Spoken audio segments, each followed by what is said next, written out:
سبق سنانے کے لیے دعوت دینے سے پہلے عزیزم محترم قاری المقری قاری محمد اظہر صاحب سے گزارش کروں گا کہ وہ مسند پہ تشریف لے آئیں۔ قاری محمد اظہر صاحب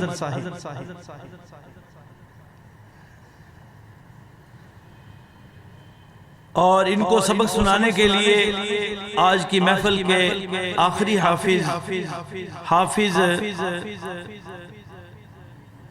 قمر یحییٰ بن محمد کاشف، حافظ قمر یحییٰ بن محمد کاشف صاحب ماشاءاللہ۔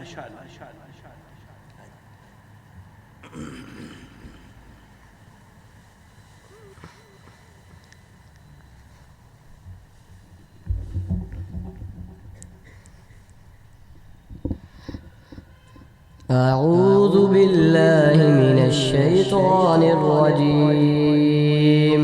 بسم الله الرحمن الرحيم.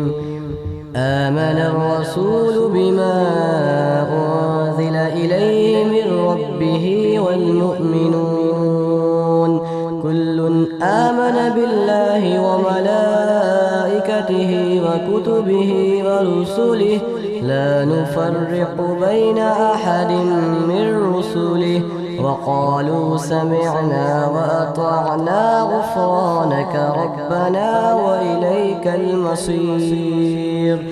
لا يكلف الله نفسا إلا وسعها لها ما كسبت وعليها ما اكتسبت ربنا لا تؤاخذنا إن نسينا أو أخطأنا ربنا ولا تحمل علينا إصرا كما حملته على الذين من قبلنا ربنا ولا تحملنا ما لا طاقة لنا به واعف عنا واغفر لنا وارحمنا أنت مولانا فانصرنا على القوم الكافرين.